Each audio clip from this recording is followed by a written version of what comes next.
Good morning.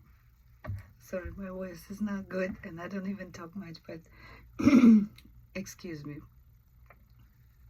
Let's just focus on this session here. Again, this is going to be more like a guidance and, excuse me, this is going to be more like a guidance to parents that want to go beyond what is available and beyond what is out there and what we can even talk about. And at some point I cannot even talk about some things yet. I'm just gonna give guidance instead, okay? Excuse me. But disclosures here, I'm not a doctor and I'm not a nutritionist. I only took nutrition class in college, but there's some things, you know, the common sense things that we all know, and I've tried there first. And my severely autistic child, he had feeding issues and he was vomiting at age 3, I think it started. At age 4 he just stopped eating, and at this point I had to pull him out of school and put him in VCU feeding clinic, and we went there for 2 consecutive months. I believe in one of my videos I already spoke about that. And they had to teach him using ABA strategies to eat all over again. But at the time I did not know a lot of other things, components. Why would he stop eating? And he would not tell me. He was nonverbal until 4.5. Again, I never stopped. I took the doctor's diagnosis, but I never stopped. And there's a lot, much more information now available than 10 years ago or 11 years ago. But there's still not enough, like, just point parents where to look at. And that's what I'm gonna try to do. I hope parents that want to go a little bit above, this will be helpful. And as a parent, I can only suggest or get your attention to look into the children's diet. It's important. And this is what I already knew. And my common sense here is basically, let's see, no processed foods, no GMO foods, no foods with artificial colors, and no sugars. That includes, you know, candies, cookies, cereals, that kind of stuff. So we want things to be more somewhat natural, whether it's chicken, egg, I don't know. That's hard. I have my own chickens for that reason, by the way. But, you know, organic. Go organic. And many people already know that too. Like I learned it too, you know. I'm not just saying I'm the smart cookie, absolutely not. I just had the child and I went for every direction, tried to help him. But these are the standards that, you know, many people already know. And also, when you cook your meals, it's better be like, if you can cook yourself something. I do, you know, and my mom does, and we cook our meals here for Brandon. Look at the oil you use. Don't go for any oil. Go only for olive oil. And butter, look at the butter. That's something the doctor told me long ago. Ghee. That's what you want when you use just like a butter, not just the, you know, butter you see in the blocks and stuff, but that one, ghee. So when you have autism and you deal with that, you want to try to see if that may help. In our case, it helped a little bit, and I'm not just gonna lie here, oh, it's perfect, you know. It did help a little bit, okay? It helped us to reduce his behaviors and agitation. And this is when we withdraw foods such that would contain gluten, soy, and dairy. I'm sorry, no, gluten and soy. I would continue give him dairy, even though the doctor said avoid all 3. And I've taken him to mainstream doctors, you know, like do the skin test, and they did that skin test, like 40 shots in the back. They weren't helpful. They don't really tell you if he's allergic to any kind of foods, right? Um, anyway, it wasn't helpful to me. Those skin tests they do at mainstream per se medicine. Um, so let's see. When you cook your meals, this is important. You know, I just so many things that just keep coming back to the way I live right now. But some important things you want to consider is when you make your food, when you cook your food, make sure you try to either reduce or eliminate the use of microwave. Yeah, I went to one doctor, and you know, he had like a clinic and everything. I took Brendan there.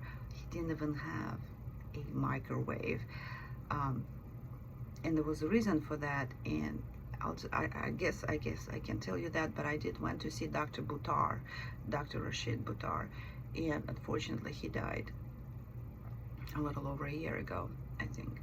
God bless his soul. But so this is like I said, this is just guidance to kind of like guide you the right direction, what to look at. And I did address the tests on, you know, what they do on general medicine, but you kind of want to go outside of that, okay? Again, I did say that my child had feeding issues, and that's why we had to look into that. And he was vomiting, he wouldn't eat, and he stopped eating, even just, you know, it was just, and then he also had oral sensory. It was just ongoing issues. And the next thing is very important thing. Again, I told you I never give up. When they gave me that diagnosis, I was like, no, there must be something better than that for these children. And I started researching other treatments, and I came up with something. And that's, again, this is a guidance, because I'm just a parent and I'm sharing my experiences to have you look at things, because you know, on the gluten, soy, dairy free excuse me, on the gluten, soy, and free and dairy free products or diets, there's plenty of books now, you know, plenty. And I'm just adding my experience. It helped a little bit, but it didn't help that much, in reference to address his leaky gut. And I said that's what, again, I said, but that's actually the doctor told me. It's probably now available. I didn't look on the internet, but this is connected to their brain. And before you address that, like ABA and all that, you want to address this first, okay? And so I found a biomedical approach, biomedical treatment approach for my child, and I've taken him to 3 doctors, and we don't have that many in Virginia to go outside of state. And they also call themselves functional medicine. You want to look at those, and you want to look at those that kind of like make more sense. Again, I cannot say that yet. There are reasons, okay? But I'm trying to kind of guide you to that direction. Go to see what is biomedical treatment about, what they offer, and they when they do treatments, they address a lot of diagnostics. It's all diagnostic based, and because these children just don't talk, but they also get more information which way to take and how to address that biomedical treatment. Okay, so they know a lot of things, and they're not freely operating yet, I guess. I don't know, but I'm also limited what I can and cannot say. It's just a clue.